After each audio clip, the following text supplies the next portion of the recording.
All right, welcome to NFL Outdated, and this is a new series, A Wide World of Sports. And I am joined by Jeff Thompson, a retired pro bull rider, and I'm really excited.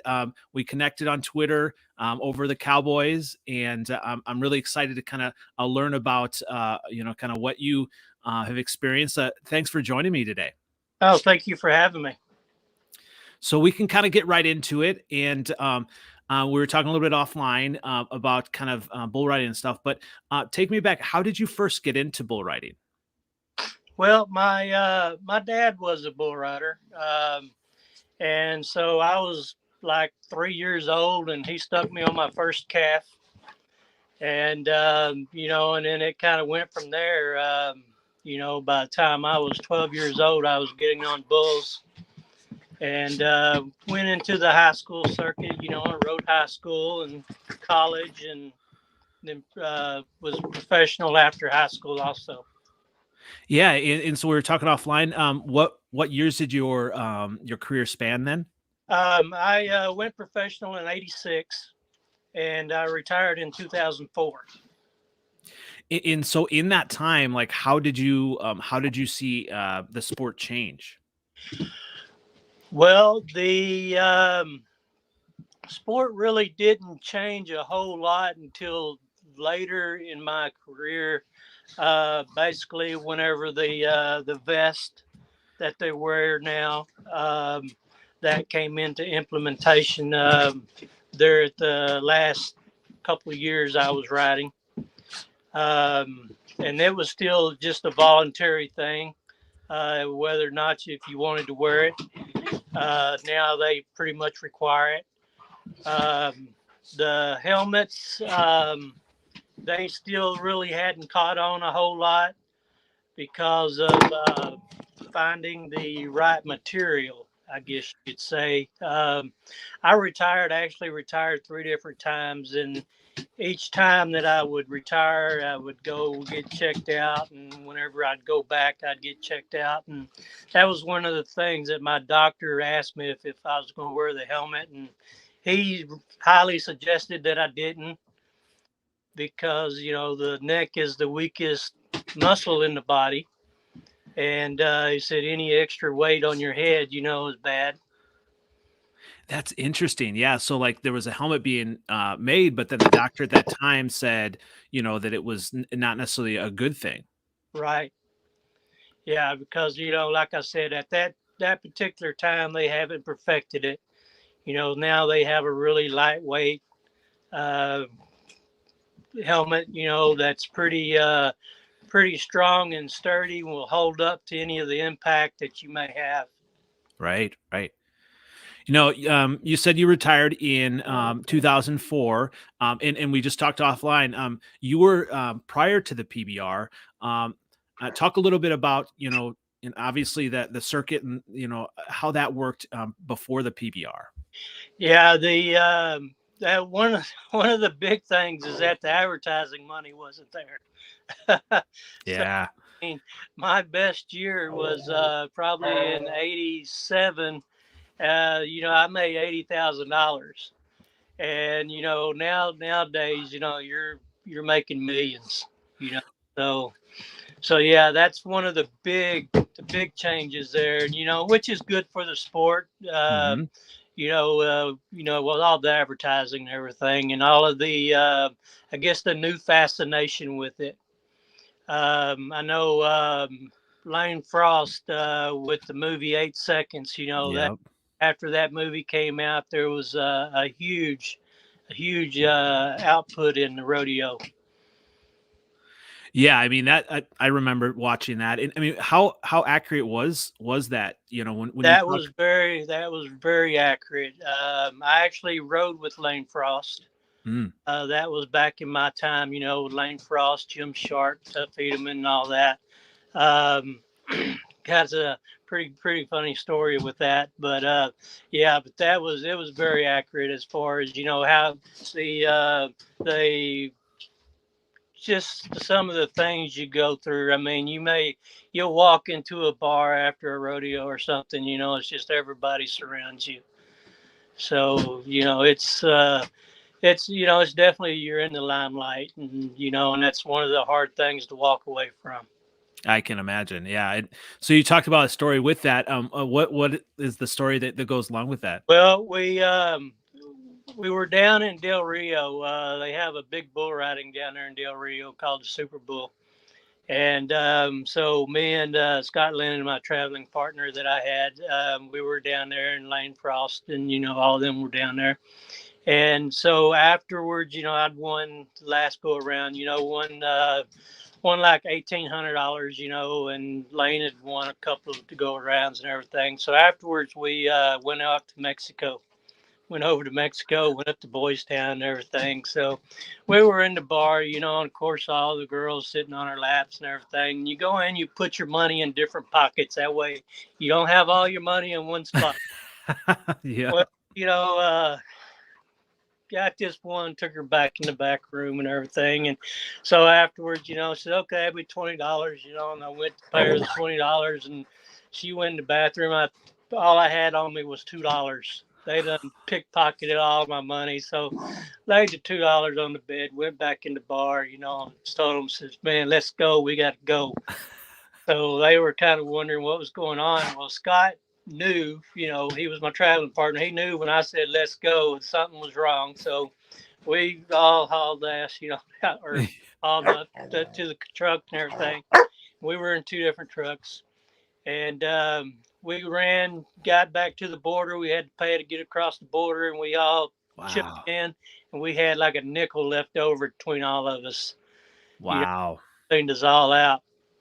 So on the rodeo circuit, you may see a guy, every week, or then you may not see him again for a couple of months. And after that, it had been a few months, and I hadn't seen him. And so I was up in Kansas City, and I was getting down on my bull and everything. Scott was pulling a rope, and I could hear the announcer kind of, vaguely out there. It says, now here out of a shoot number or whatever from Mesquite, Texas, is Jeff the $2 Kid Thompson. And Love I it. looked up at Scott, and we started looking around, and Lane and them was on the bullpen back there just laughing, and we didn't even know they were there. So That's awesome. that was one of the, just one of the good times you have. Well, yeah, and so that's interesting. So, like at that time, and I don't know if it's changed now, but like you didn't necessarily you didn't like have everyone that kind of went to every different competition. You kind of just you were able to pick and choose what competitions you went to, You picked and choose. I mean, you mainly hit all the big ones, but you may be up, like I may be up on Friday night, and Blaine may be up on a Saturday night, and I'd be up on a Saturday night somewhere else, where he was somewhere else on a Friday night. So you hit up to 3 to 4 rodeos on a weekend, and so you may all be up different nights, or you may end up being up on the same night on some other place.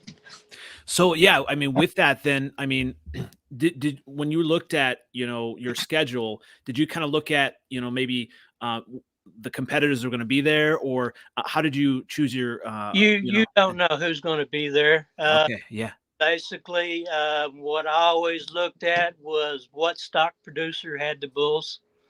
Ah. Pretty much who had the good ones, which you called in, a week or so in advance, and then you called back and you got your draw. So you knew what bull you had before you went. So if I entered 2 rodeos on the same night, I'm going to go to the rodeo that had the best bull. Yeah, so talk about that a little bit. I mean, best bull. I mean, was it because you knew you could score points, more points that way, and then that, and then talk a little bit about obviously bull riding 101. Like what we need to know about that. Yeah, you knew, like I say, you knew pretty much what bull you had. So you knew, hey, I could win this rodeo off of this bull, or I could place real high off of this bull if I rode him. And so I would pretty much go to the rodeo that had where I had the best bull. Um, basically, everybody thinks bull riding is all about strength. Really, it's not. It's all about technique. You got to learn. Bull riding is a lot of 99% mental. You got to know that you're going to ride this bull before you ever get on him. And that's why they say a lot of bull riders are cocky, because at my peak, I was riding at a weight of 150 pounds, and I was 5'8". So I was getting on bulls that was 1,800 pounds, So, and in all likelihood, it was 50 times my strength. And so you had to use every part of your body. Most of your strength comes from your lower part of your arm, your grip, of course, and your knees. You got to squeeze with your knees and your feet. So you got all of them things got to work together, and you it has to pretty much come with instinct, because if you're thinking about the bull's going to do this and I'm going to do this, you're already too late. Yeah, and you kind of you touched on having that confidence that you can kind of obviously do it before you get on there. Like, is there a sense when you're on the bull that they can sense whether you're confident or not? I'm sorry, rather you what? Yeah, like with the bull, like are they like can you sense like if they are confident, like if if the bull can kind of just I don't know, feel that you maybe you're not as confident? Oh yeah, they know that they can feel if you're scared. Um, Hmm. if you're nervous or whatever. I think they know that whenever you're in the chute. Yep. One of the bulls that, or the type of bulls that was always that you knew they were going to buck, was the ones that just stood there. I mean, Yeah. they wasn't fighting the chute or anything. They wasn't moving around a lot. They were just sitting there waiting on you.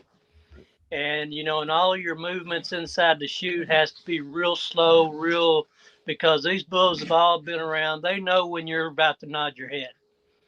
So yeah, and so you want every little advantage you can get from them. So, you want to be real, real smooth in your movements. You see some guys on TV, they'll sit there and they'll jerk around, and all that. I was never like that, because that bull knew that you was about to nod your head. So Right. So yeah, when you say nod your head, what do you that, mean by that? we're ready. When you're You ready. ready, and you nodded your head, and that told the gate man to open the gate. What are some other just phrases that are used in bull riding as well? Um, well, basically, like I say, nodding your heads, saying, let's go, let's open the chute gate. Um, Obviously, 8 seconds is pretty well known. 8 seconds. A lot of people think 8 seconds ain't nothing, but I tell you what, 8 seconds is an eternity when you're up there on that bull. I mean, but yeah, it's just weathering the storm. There's another one that you have. A bull turning back is a bull that spins. Uh, some bulls are real welly, what we call real welly. They want to suck you down inside that spin. Other bulls want to throw you. Most of them want to throw you out. Right. So, you have to learn. You pretty much have to know before you get on the bull what is, if he's welly, or if he's one that's going to try to toss you out. So with the bulls, did you have any memorable bulls that you rode that is Of course, everybody heard of Bodacious. I got on Bodacious. I didn't ride him. okay? There was a couple of bulls that I got on. One was a G52. Really, they called him Widowmaker. He was unridden that year. I was the first one riding that year.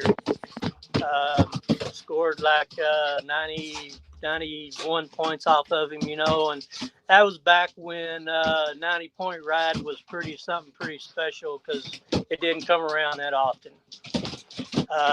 Had another bull down in Kingsville, Texas. Bull never been rode.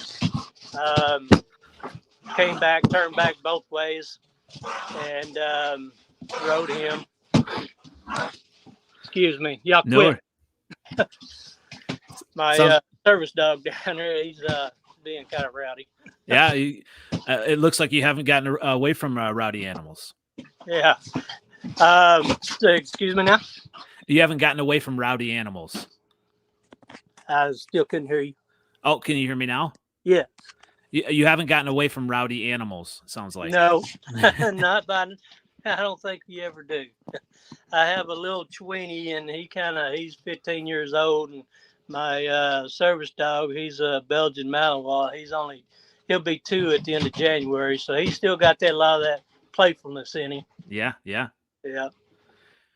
Well, you talked about kind of like point wise. What was your kind of best finish in the standings? My best finish, I was in the top 20, and I was making a run for the top 15, which the top 15 goes to the finals. And I was making a strong run for the top 15, and I broke my arm. Probably about 3 weeks left of the season. So, yeah, that was top 20 was the best I've done. Okay. And like I said, that was the year I'd made the 80,000. Okay. And so you talked about, breaking your arm. Like how many injuries did you have?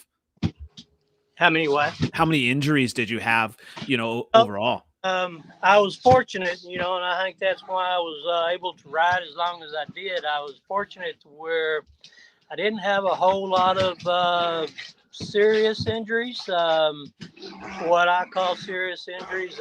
Broke my riding arm, which was that kind of put me out of commission. But broke a couple of ribs, but I was able just to wrap them and keep on going.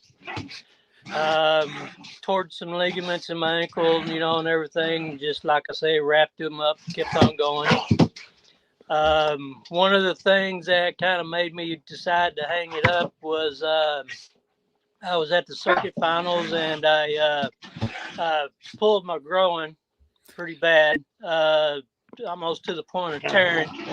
And so I went on. I'd done that on the first bull, and there was 4 bulls in the finals. And so, I wrapped up and everything as good as could, and then kept on getting on, and that just made things worse. So I set out. That was in November. I set out until March the following year, and I was up in Lubbock, Texas, and the first bull out, I tore my groin again. So I figured, hey, I'm getting up there in age, and my body's not healing like it used to. So maybe it's time to go ahead and hang it up. Yeah, I can't imagine, with that. I mean, at any point were you kind of, afraid, or did you kind of use maybe fear kind of as a positive thing to kind of drive you? Well, that was the thing. Whenever I started riding bulls, my mentor, he kind of told me, he said, he says, if you're scared to get on a bull, you're not going to ride. If you're not scared to get on a bull, you're not going to ride. And I said, well, what is there? And he said, well, when you figure that out, you'll be a bull rider. And the key word there is you had to respect the bull. And so I'd never turned a bull out. That was one of my big things. Now, I say I never turned the bull out. I never turned the bull out because I was scared of him. I might have been nervous to get on him, but by the time I got on the bull, I put all that behind me and everything, and just showed the bull a lot of respect. But and and there was some of my good rides that happened like that. There's like I say, there was times that I think, hey, maybe I should turn this bull out, not get on him. But and then I just go on and get on him and everything. Like I say, it was some of my best rides that way. Absolutely. Well, kind of looking at it now, I mean, you talked about how, the 90 point used to be kind of special. What do you see kind of now when you're watching it? And are you able to kind of watch it, or is it just maybe, I don't know, you critique it too much, or what is that experience like?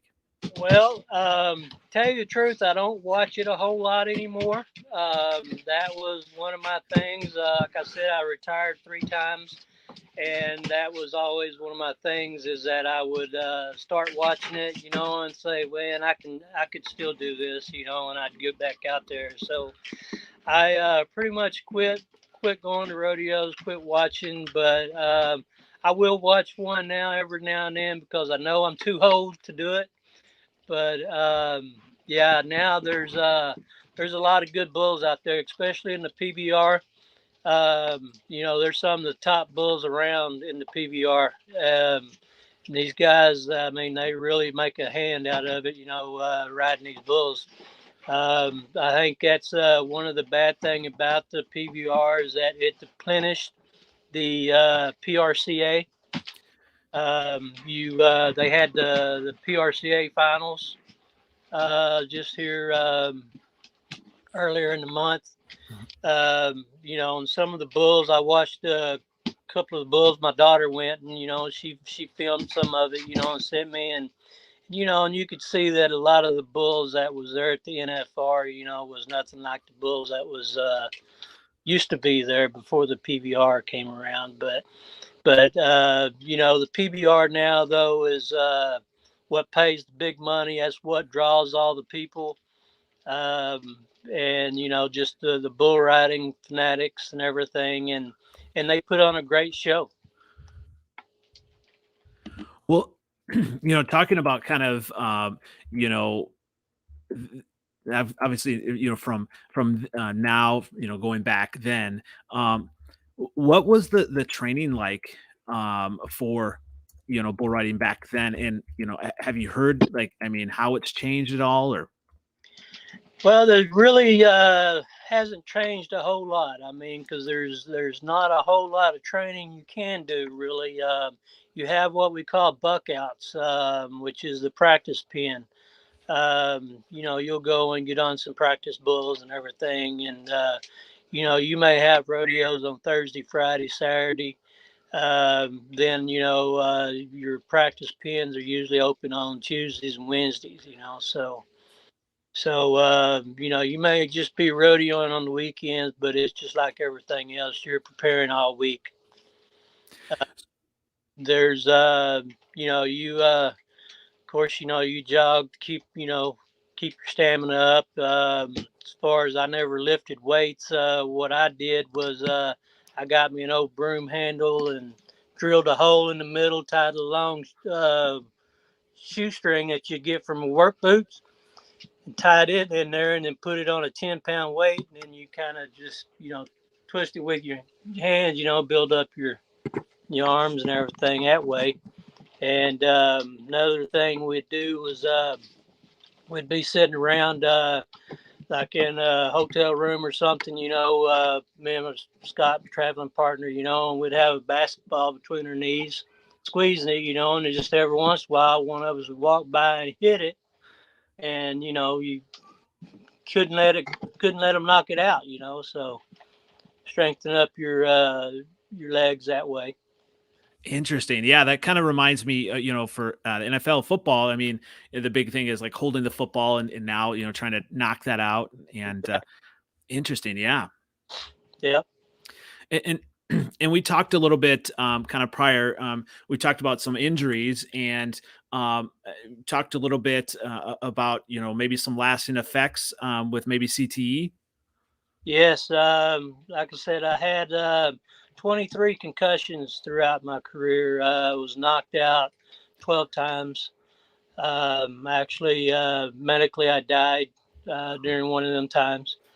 Um, but one that one of the things that kind of cost my marriage was I had real bad mood swings. Didn't know why, and so my wife actually found a doctor online here in Dallas, and a neurologist, and found he was doing a national CTE study. And the lot of the symptoms that I was having was some of the symptoms that was you was hearing from the NFL, about everything. So she got me in with him by chance, because I walk in on the first visit and he's asking, well, how'd you get in here? Because I don't take open patients. And so, say, well, found you online, you're studying the CT and all that. I was a professional bull rider and and so he gave me some tests and everything that he done, some neurological tests and everything. And he said, well, you certainly passed to come up to another visit, And then he got put me on a lot of different moods, drugs and everything, a lot of experimental drugs, and he was telling me, he says I was on different drugs every month, and he was telling me, he says, well, says I'm going to invite you into my study. He says I do need another bull rider. He says I'm going to invite you into my study, and he says, but I got to get your mood swings fixed first because I can't have you going off of my nurses, So Right. So that was one of the things. He was a real super guy. I mean, if you ever seen the show Doctor House, remind me a lot of him. He was one. He had a tie, but he never had it tied. Never socks.